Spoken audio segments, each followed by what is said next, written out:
9 মে 2024 তারিখে আনুমানিক 10টা 25 ঘটিকায় বাংলাদেশ বিমান বাহিনীর একটি ইয়াক 130 বিমান দুর্ঘটনায় পতিত হয়।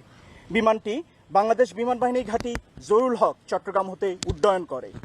উক্ত বিমানে বৈমানিক হিসেবে ছিলেন উইং কমান্ডার সোহান হাসান খান এবং স্কোয়াড্রন লিডার আসিম জাওয়াদ। উড্ডয়নের পর প্রশিক্ষণের এক পর্যায়ে বিমানের ইঞ্জিনে আগুন ধরে যায়।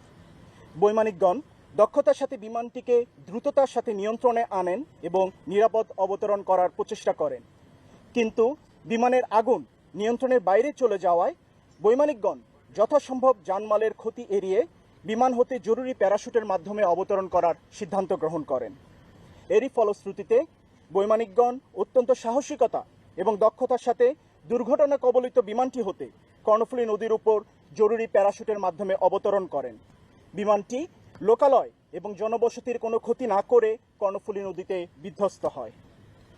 জরুরি প্যারাশুটের মাধ্যমে অবতরণের পর স্থানীয় নৌকাচালক এবং বাংলাদেশ নৌবাহিনীর সহায়তায় বৈমানিকদ্বয়কে উদ্ধার করে জরুরি চিকিৎসার জন্য বিএনএস পতেঙ্গায় স্থানান্তর করা হয়।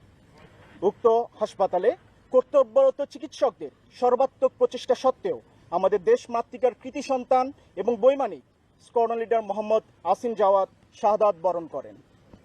এই ঘটনায় গণপ্রজাতন্ত্রী বাংলাদেশ সরকারের মাননীয় প্রধানমন্ত্রী শেখ হাসিনা মরহুমের আত্মার মাগফিরাত কামনা করেন এবং শোক সন্তপ্ত পরিবারের প্রতি গভীর সমবেদনা জানিয়েছেন।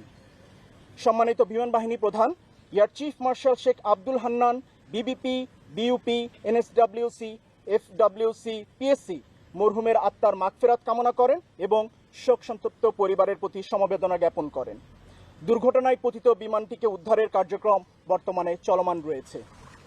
উল্লেখ্য যে ভারপ্রাপ্ত বিমান বাহিনী প্রধান air vice marshal Mohammad Kamrul Islam, BBP, BSP, GUP Dhaka হতে দ্রুত সময়ে দুর্ঘটনাস্থলে পৌঁছান এবং উদ্ধার কার্যক্রমে সংশ্লিষ্ট সকলকে প্রয়োজনীয় দিক নির্দেশনা প্রদান করেন।